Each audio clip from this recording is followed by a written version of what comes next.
Hi, everybody. My name is Carl Darden, and I'd like to welcome and thank all of you for joining us today here on Navy Sports Central.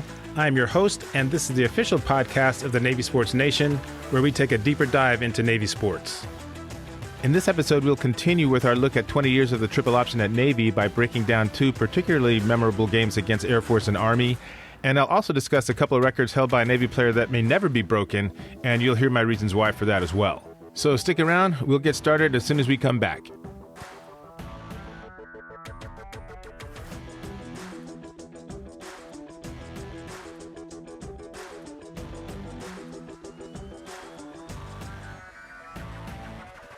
Okay, thanks again for joining us, everyone. This is episode 29, and before we jump into the sports update, I wanted to let you all know that as we enter our second year at Navy Sports Central, I will be adding a transcript for each show within a couple of days of the release date. In fact, I started it with the last episode that came out a couple of weeks ago.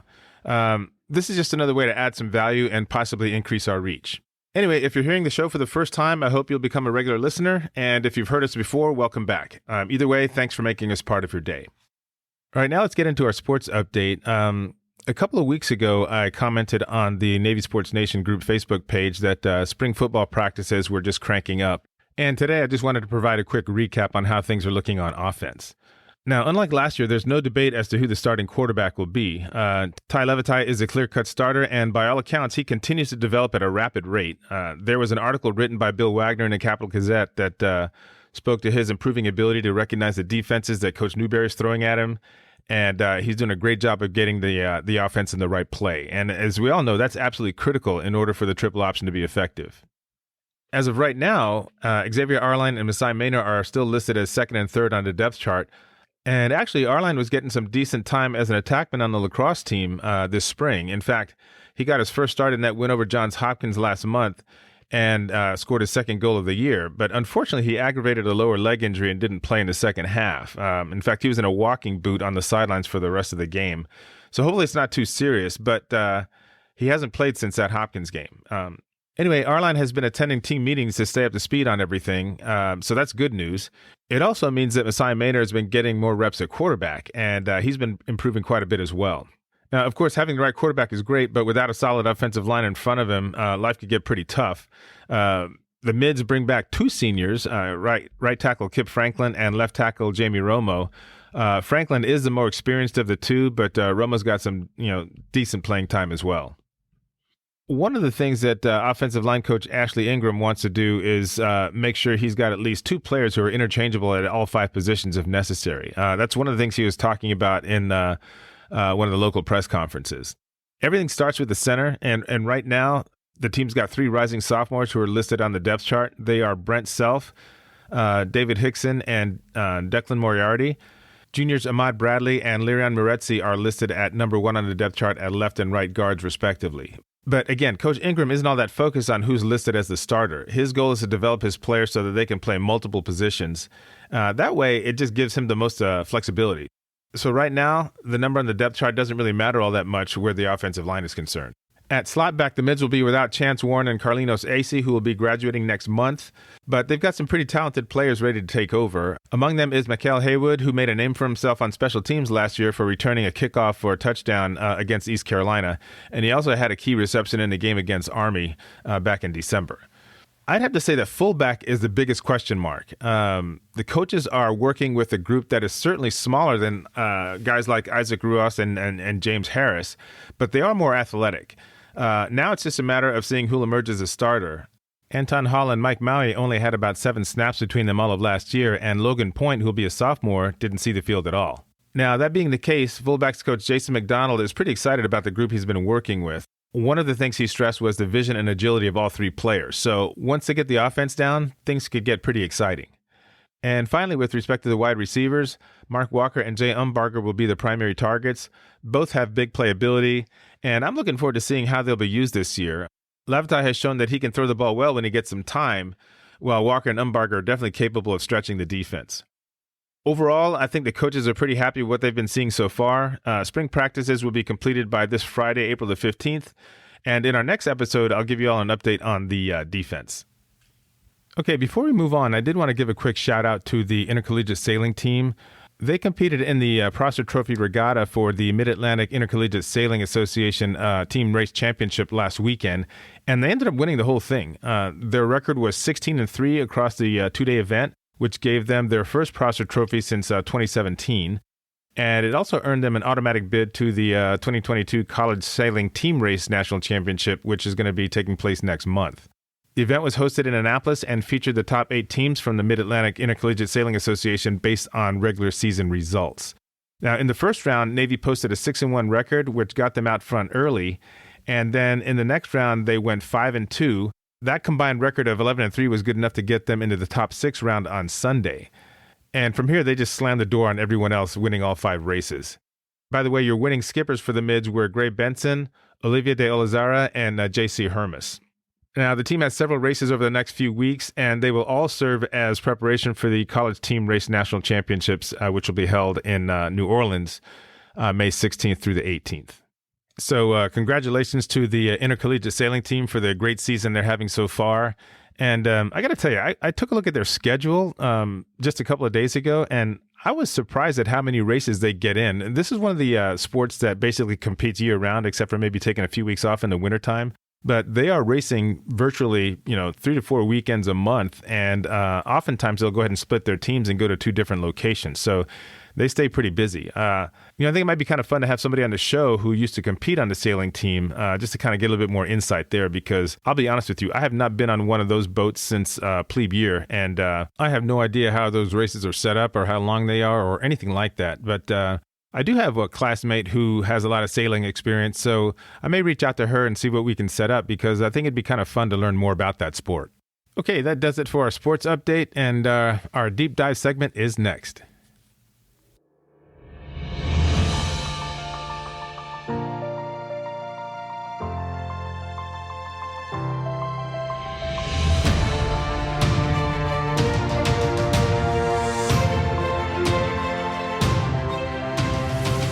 All right, it is time to jump into our deep dive segment. And those of you who tuned into episode 27 know that this year marks the 20th anniversary of the triple option becoming synonymous with Navy football. Paul Johnson began installing it in the spring of 2002, and it turned out to be a major inflection point in the program. I did take a look at each of Coach Johnson's 6 seasons leading to midshipman in my last blog post, and I'll go ahead and put a link to that in the show notes. Now, last month in episode 27, we started looking at some of Coach Niumatalolo's most significant games. I picked out 5 of them that we're going to be looking at. And we started off last month by breaking down Navy's 35-17 win over Notre Dame in 2010 in a game that was played at the Meadowlands. And I will tell you that of all the games that I've seen in the last 20 years or so, that was probably one of the most complete games the Mids have ever played on both sides of the ball. Today, we're actually going to look at 2 games that took place a little over 3 years apart, and they were against the Mid's 2 biggest rivals. So let's go ahead and get started with our first game. It took place on October 6, 2012, when Navy played Air Force in Colorado Springs. Let me go ahead and give you some of the backstory first. Navy had suffered its first losing season the previous year in 2011, since Paul Johnson's very first year that he took over in 2002. The Mids finished 5-7, and really could have easily have gone 7-5 had it not been for a few mental lapses in some of the games. I think there was a couple. I probably, when I look at that season again, there's probably about 4 or 5 plays that made the difference between going 5-7 and 7-5. And ironically, one of them was against Air Force when Navy played him at home. In any case, it was only a 10th straight win over Army that kept the year from being a total loss. But when the 2012 season got started, things didn't look much better. The Mids got off to a 1-3 start, and that included an embarrassing loss to San Jose State at home. The defense only gave up 12 points, so they did their part, but the offense got shut out and only managed 70 yards rushing total all afternoon. So they ended up losing 12-0. One of the biggest reasons the Mids had stumbled out of the gate was ball security. That was a major, major issue. Navy had turned the ball over 12 times in their first 4 games, which was just a ridiculous number, especially when you consider how important it is for them to hold on to the ball to stay competitive. And Coach Niumatalolo basically put Navy quarterback Trey Miller on notice. He told him, look, man, you got to take better care of the rock or we're going to need to make a change. Now, Air Force had started the year 2-2, but they were pretty confident heading into the Navy game. Both of their losses were on the road, including one to 19th ranked Michigan. And at home, they'd outscored their opponents by a 91-42 margin. They also defeated the Mids the last 2 years, finally breaking Navy's stranglehold on the Commander-in-Chief's trophy. And coming into the game, there was really nothing in particular the Mids could point to that would lead them to believe that this outcome would be any different. But like I always say, the games aren't played on paper, they're played between the lines. So let's see how things played out and what I consider to be Navy's most improbable win of the season. They took it 28-21 in overtime, and it didn't surprise me that the game was close because most of them were during that time. But if you take a look at the team's statistics, it's hard to believe Navy came out on top. Air Force had 80 more rushing yards, and they finished with nearly 150 more total yards than the Mids. They're also more efficient on 3rd and 4th down, had more total first downs, and were penalized once for only 10 yards. But the Falcons also led in one category where it tends to work against you, and that was turnovers. The offense coughed up the ball 3 times. Meanwhile, the Mids managed to get through the game without putting the ball on the ground once. Air Force's miscues allowed Navy to hang around. They converted one of them into a touchdown, but with 9 minutes to go, they were still behind 21-13. At that point, I thought the Mids still had a pretty good chance of winning the game, but things went south in a hurry because Trey Miller suffered an ankle injury and he was done for the afternoon. Up until that point, Miller had actually been playing pretty well, and when he went down, I just didn't have a whole lot of hope that the Mids would be able to pull that out, and they were looking at a 3rd straight loss to Air Force. The guy that came in to replace him was Keenan Reynolds, who was a freshman from Antioch, Tennessee, and that was my first introduction to him. I know that he had gotten some previous playing time, just basically mop-up duty against Notre Dame and Penn State, but this was the first time he was going to be jumping into a game where there was a lot on the line.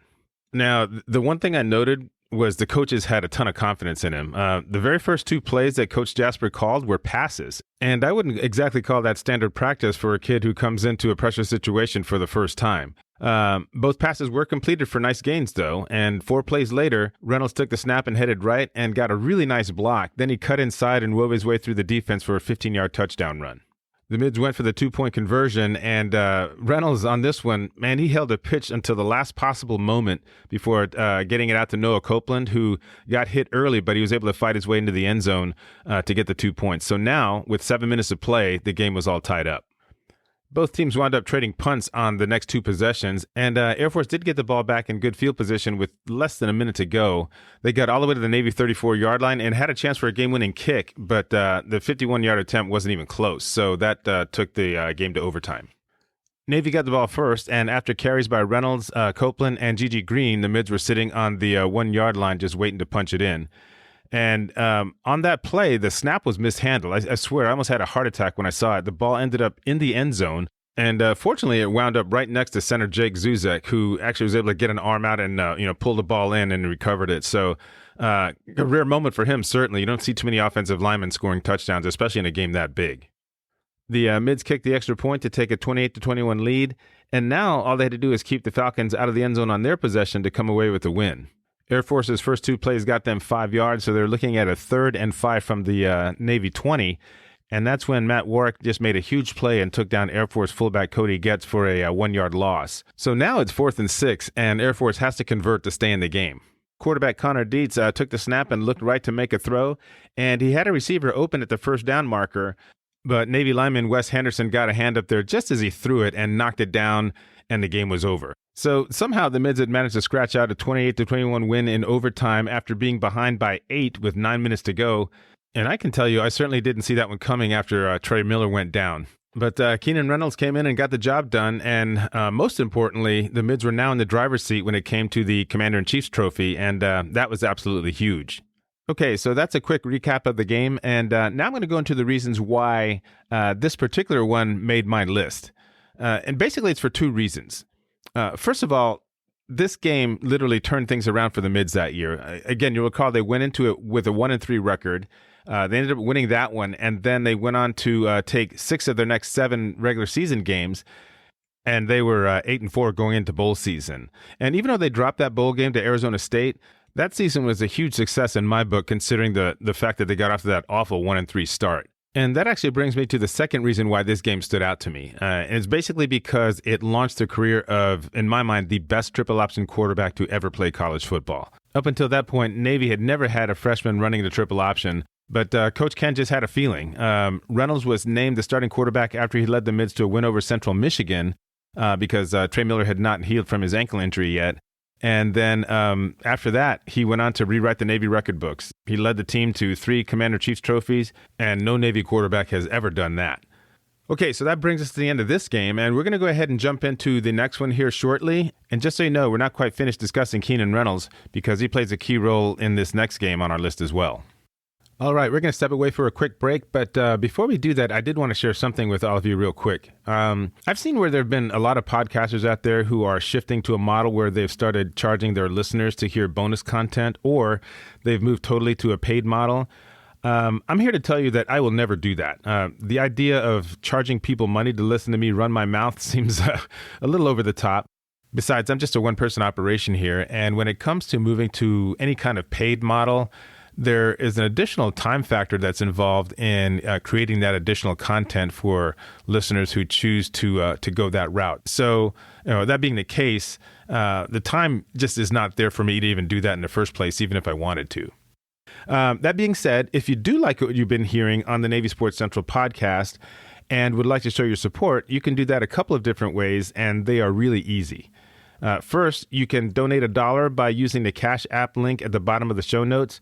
You'll see it no matter which platform you listen to your podcast on. The Cash App is the most popular banking app to transfer small amounts of money. Most of you probably have it, and if not, it's pretty easy to set up. So that's one way. And judging from the average number of listeners, I'm figuring that an annual donation of $1 would go a long way towards covering the web hosting fees and things like that.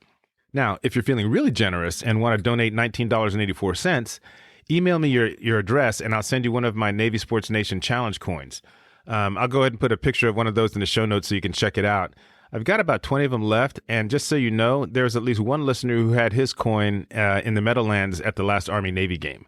I'm not saying that had anything to do with the outcome, but every little bit of positive mojo helps. And finally, if you're ever in the market for some new Navy fan gear, please consider using the link that I'll post at the bottom of the show notes to make some of your purchases. I have an agreement with Fanatics.com where they'll send me a certain percentage of each sale, and that's what I use to basically cover the cost of running the blog and the podcast. And by the way, the Navy online store gets a lot of their stuff from Fanatics as well. So you're basically just talking about the same gear, and the pricing is about the same because I've checked it out. So that's it. That's my public service message. And as always, thanks to all of you for your support. All right? We'll be right back.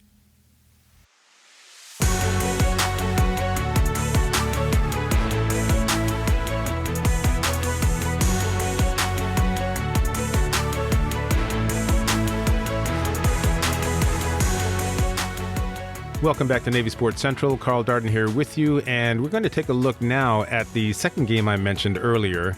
This one also featured Keenan Reynolds. Now, in the game against Air Force in 2012, no one outside of Annapolis really knew who he was. But by the time the Army-Navy game rolled around his senior year, his name was familiar to pretty much anyone who followed college football. So let's take a look back at Reynolds' final Army-Navy game, which took place on December 12, 2015 in Philadelphia. To be honest, this game had upset written all over it. On one hand, Navy had taken the American Athletic Conference by storm in their first season as members. They came into the game with a 9-2 record and had a legitimate shot at winning 11 games.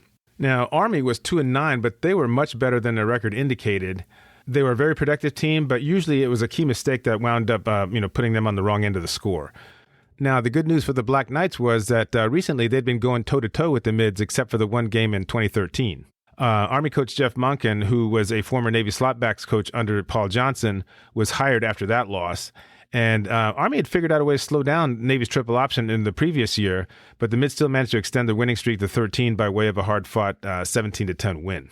This year, Army had the added incentive of trying to deny Keenan Reynolds a chance to become the first Navy quarterback to go 4-0 as a starter against them. And as expected, the Black Knights came ready to play. But at the end of the day, there's no way Reynolds was going to lose this game. He was just not going to be denied. And here's basically how it went down. Just like in that Air Force game that we talked about earlier, statistically, Army outperformed Navy in a bunch of key categories, including total yardage gained, time of possession, or a couple of the other ones, total rushing yards, that sort of thing.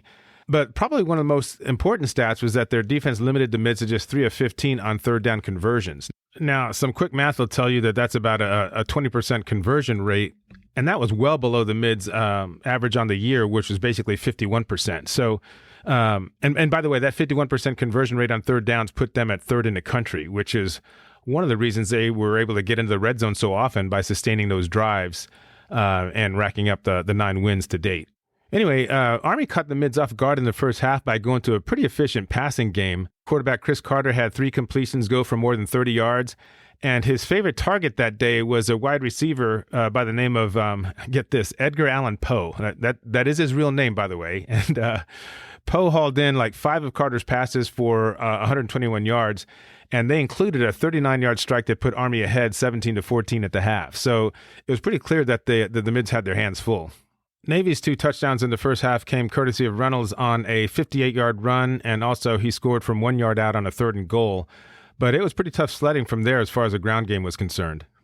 In the second half, the Mids totally shut down Army's attack. The first 4 possessions resulted in negative 20 total yards. The Navy D forced 3 consecutive 3-and-outs before getting the ball back with 6 minutes to go in the third quarter. The Mids' first 2 possessions in the second half also resulted in punts, but this time around it only took them 1 play to score. They were on the 50-yard line, and Reynolds found Jameer Tillman running free across the middle of the field, and the pass only went for 10 yards, but he hit him perfectly in stride, and it was just at the right angle. Tillman picked up a block, and he didn't stop running until he got to the end zone. He covered that last 40 yards in what seemed like just a couple of seconds.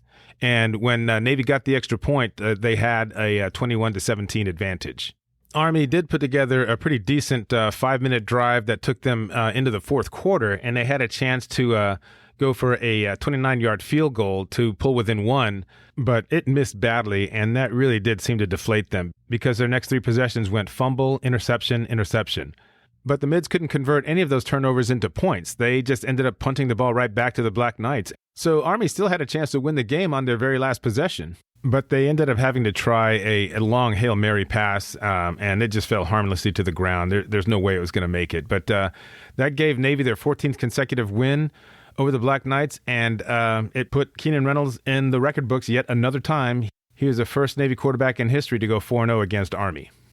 All right, so that pretty much covers the game. Now I'm going to talk about why it made my list. Some fans might wonder why I didn't pick the 2012 Army-Navy game. It's definitely a worthy choice. For starters, it had a great storyline. Keenan Reynolds was a freshman, and he led the Mids to a win over the Black Knights, quarterbacked by senior Trent Steelman.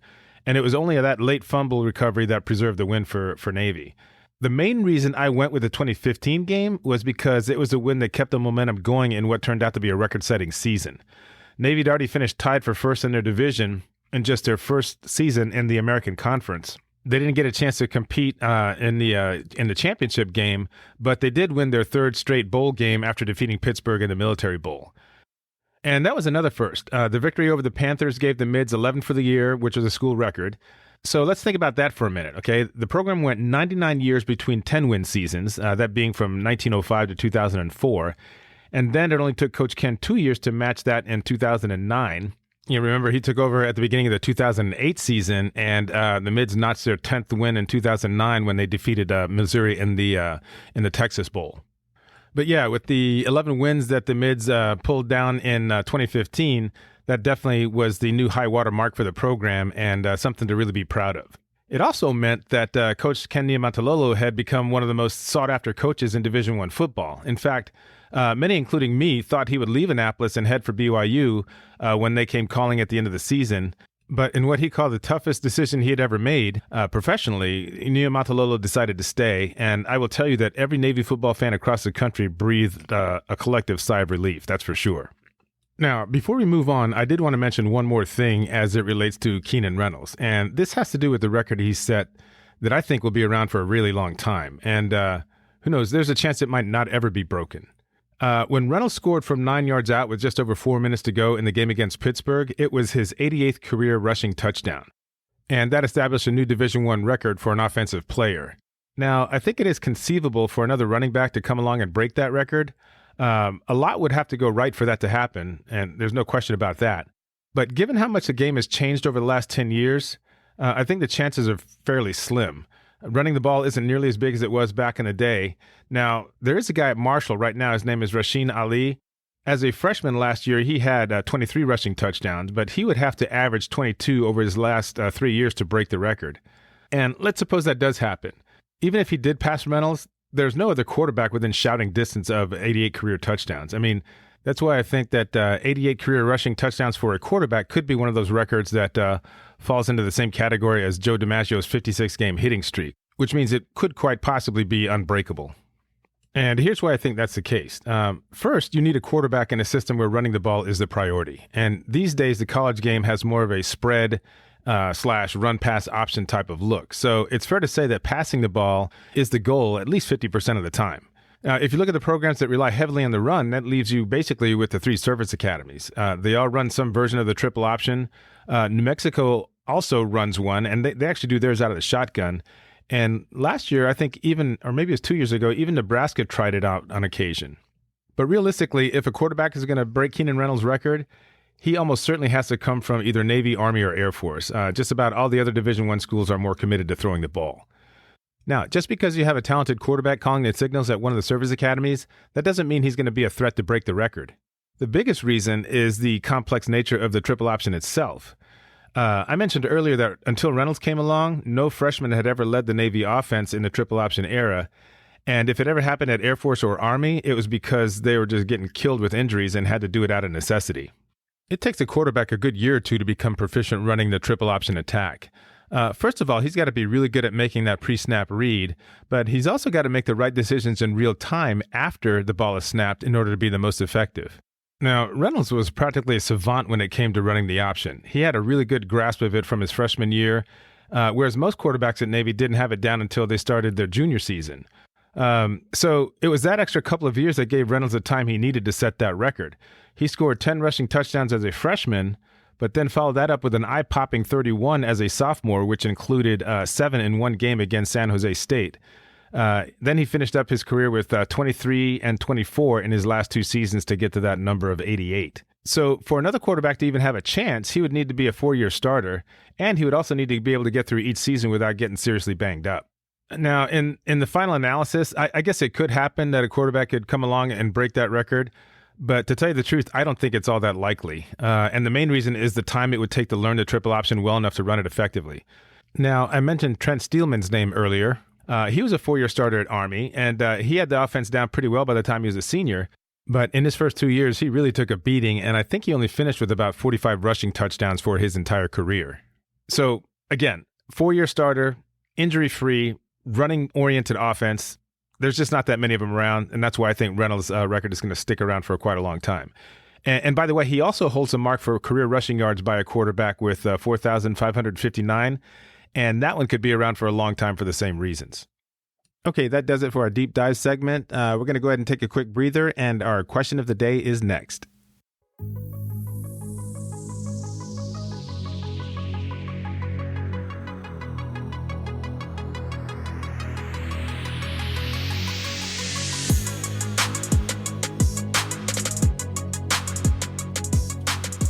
We are back. Thanks for staying with us, everyone. Now it is time for our question of the day. So let's go ahead and take a look at the responses to the one from our last show. The question was, which spring sports teams do you think will win the Patriot League Championship this year? And you were allowed to pick as many as 3 teams. The choices were men's lacrosse, women's lacrosse, men's outdoor track, men's tennis, and women's tennis. For this one, the top vote getter was men's lacrosse, with 17 of you going with them. After that was women's lacrosse. They got 12 votes. Women's outdoor track was next with 9. Then came men's outdoor track and women's tennis with 6 votes apiece. And then finally men's tennis with 5 votes.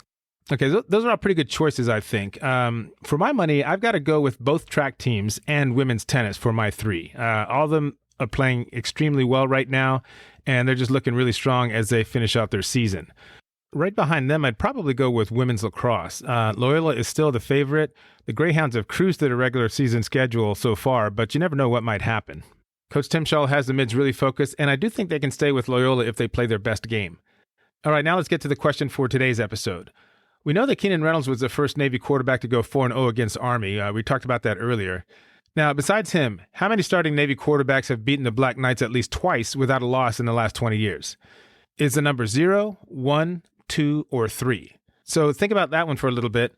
In the meantime, I'll post it in the form of a poll question on the Navy Sports Nation group Facebook page by the end of the day. And then you can just post your answer there. Okay, we're going to go ahead and wrap things up with our mid-watch segment. So let's see what Reagan Rolos has been up to the last couple of weeks. The women's lacrosse team has played 3 games since our last show, and they've won all of them, beating Lafayette 17-5, Colgate 12-5, and Boston University 16-6. Against the Leopards, Rolos scored 3 goals and added 2 assists for a total of 5 points, and she also had 5 draw controls. In the Colgate game, she scored twice and won 10 draws, which is just a ridiculous number. And finally, against BU, Rolos had a team-high 5 goals, 2 assists, and 8 draw controls. So far this year, she is first on the team in goals with 33 and assists with 13, which of course makes her the points leader with 46. She also leads in draw controls by a wide margin with 72. The next closest is Casey Dietzel with 53. Rolos has been playing some outstanding lacrosse so far this year. If she and her teammates can keep up this high level of play, they can definitely challenge Loyola, who really hasn't been tested so far where their conference schedule is concerned. Now let's go ahead and move on to the men's team. Patrick Skalniak was a little quiet these last 3 games. Navy did beat Holy Cross 14-8, but then they had 2 really rough outings. The first was against the Patriot League favorite Boston University. The Mids dropped that one 17-9. After that, they lost to Loyola 18-7. Skalniak came up with a total of 2 goals in those 3 games and was shut out against BU, meaning he had no goals or assists. I'm not sure if those defenses are starting to key on him or not. They've got Lafayette this weekend. It's a game they should win, so I'm going to watch at least part of it to see what's going on. For the year, Skalniak still leads the team in goals with 22. He is second in assists with 16 and is the overall points leader with 38. If the Mids are going to challenge for the Patriot League title once the tournament rolls around, I think he'd be the first to tell you that he needs to crank things up a little bit going into these last 3 regular season games. That's going to do it for this edition of Navy Sports Central. Thank you all so much for joining us. Now, if you like what you've heard, make sure to follow us wherever you get your podcasts, and remember to spread the word to all the other Navy fans out there. We have been getting a great response to our question of the day, so if you want to jump in on that, just go to the Navy Sports Nation group Facebook page, and I'll go ahead and pin that to the top so you won't miss it. And just a quick reminder, the views expressed on Navy Sports Central are my own and do not reflect those of the U.S. Naval Academy or Navy Athletics. By the way, the music used in Navy Sports Central comes to you courtesy of Audio Jungle. This is a great site for purchasing the rights to use music from thousands of artists around the world, and those we feature in the podcast will be credited in our show notes. Talk to you soon, everybody. Until next time, this is Carl Darden. Go Navy, beat Army.